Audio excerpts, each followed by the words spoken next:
siang pemirsa, apa kabar hari ini? Bersama saya, Anissa, berikut berita terkini.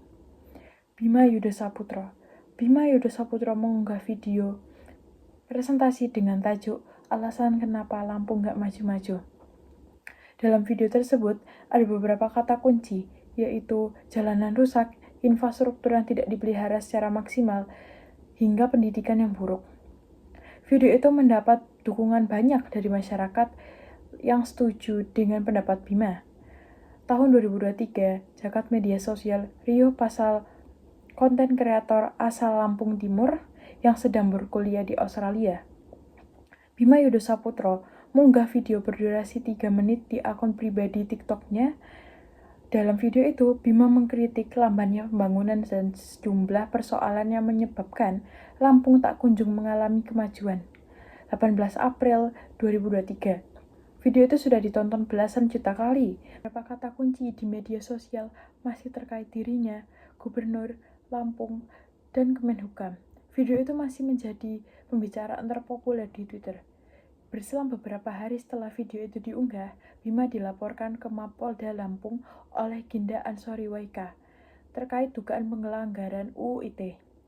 Beliau menyebutkan yang kita laporkan bukan soal kritiknya terhadap pemerintah, tetapi kemudian dia menyebut, gue berasal dari provinsi yang satu ini, Dajjal. Dia menunjuk itu. Video itu tersebut viral sampai ke salah satu pengacara Ginda Ansori Waika.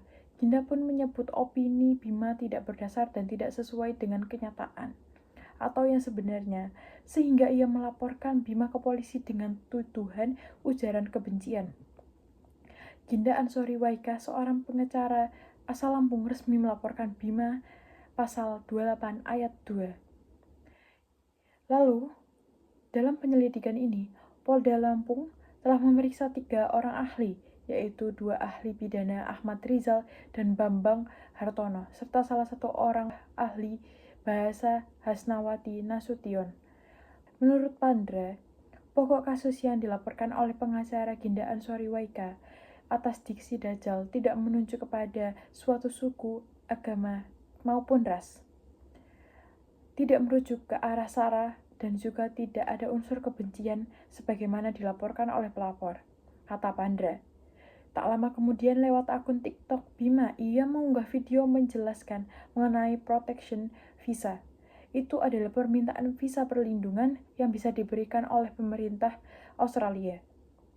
Desakan menghentikan kasus ini menguat di media sosial dan didukung oleh banyak aktivis demokrasi, anggota DPR, hingga Kemenko Polhukam Mahfud MD.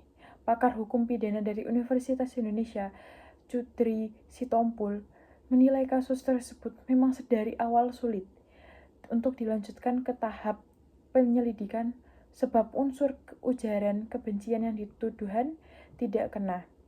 Dia juga menyebutkan keputusan Polda Lampung tetap melanjutkan proses kasus Bima tidak sesuai dengan pengaturan Kepolisian nomor 6 tahun 2018 tentang operational management. Tidak boleh polisi menolak setiap laporan dari masyarakat. Jelasnya, pada Senin 17 April 2023, Polda Lampung sudah menghentikan kasus TikToker Bima Yudha Saputro yang dilaporkan oleh Ginda Ansori Waika.